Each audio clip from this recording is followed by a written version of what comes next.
Live from Fargo and serving you on TV, online, and on the go. This is Valley News Live at 4. Here's a look at today's top 4 at 4. Moorhead police now have the name of the man involved in a suspicious death investigation. Police say they found 37-year-old Lee Folden trapped under a vehicle in his driveway yesterday. The Moorhead Fire Department found Folden's body and pulled it out from under a vehicle where they found him dead. Police are waiting for autopsy results and no one is currently in custody. And the Cass County Sheriff's Office needs your help finding the people responsible for a string of home burglaries in Horace. Police say 3 homes on Lost River Road were broken into between October 14th and 15th. They say the suspect has a large cut on one or both of his hands. They may have also been riding a bike, and if you have any information, contact the Sheriff's Department. And the impact of the coronavirus is taking a toll on Main Street. More than 6 million households failed to make rent or mortgage payments last month. The Trump administration placed a moratorium on evictions for people making less than $99,000, but that goes away at the end of the year.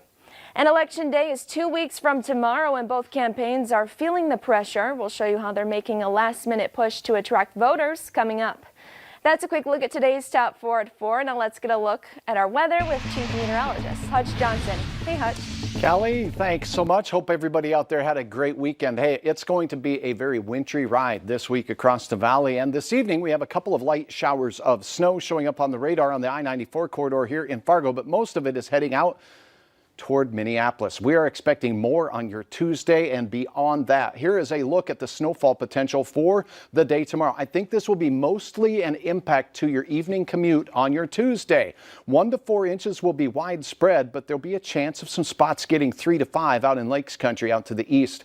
And it will be hitting in the afternoon hours, so that evening commute could indeed be a little tricky. Here's a look at Thursday as well. We're expecting an even stronger and windier and snowier system to make its way through as we go through our Thursday afternoon. So I'll have hour-by-hour details on that. Tonight looks fairly quiet, just a few flurries.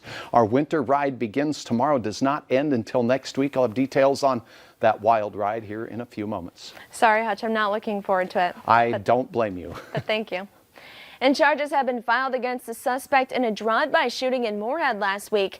Timedarius Hayes is charged with 3 counts of felony attempted murder and using a dangerous weapon in a drive-by shooting.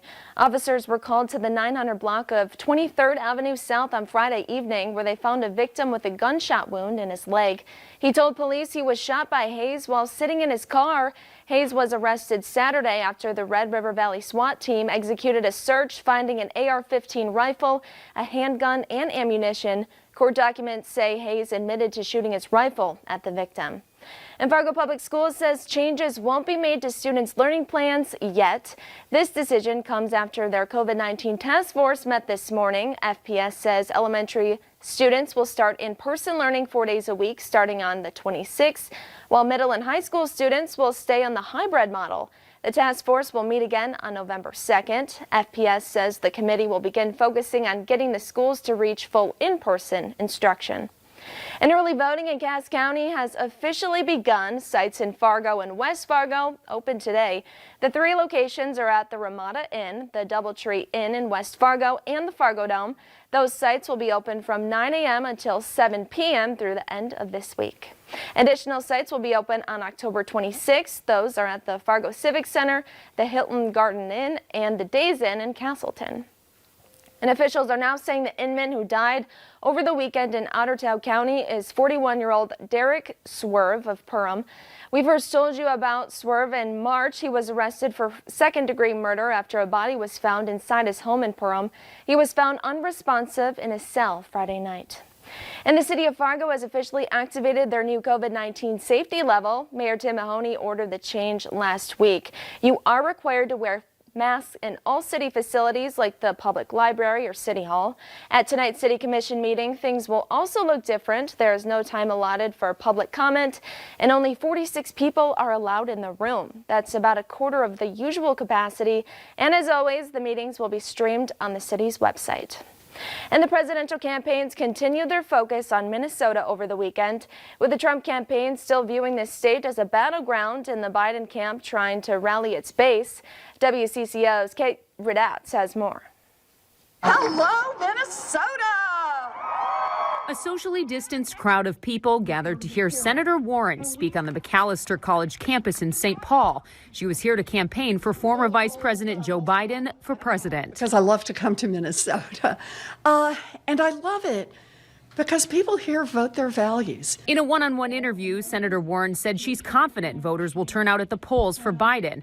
Hillary Clinton only beat out President Trump by 1.5 percentage points in 2016. Progressives are part of this team, and they're going to be there in all the days we have until November 3rd. But here's the thing, they're going to be there after November 3rd. On the GOP side, a new ad featuring Minnesota's MyPillow CEO Mike Lindell shows a voter roundtable. I would be very scared if Joe Biden became president.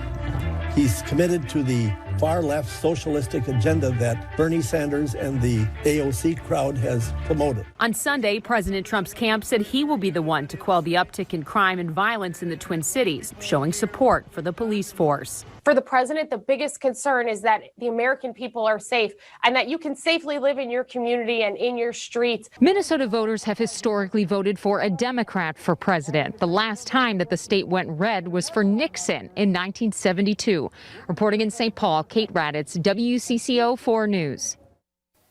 Americans wanting to visit our neighbors to the north will have to wait a while longer. Canada's public safety minister Bill Blair tweeted today that COVID-19 travel restrictions will remain in place at the U.S.-Canadian border until November 21st. Blair left open the possibility that it could be further extended to keep Canadians safe. The U.S. Homeland Security Department confirmed that the land borders between Canada and Mexico will remain closed to all non-essential travel until November 21st.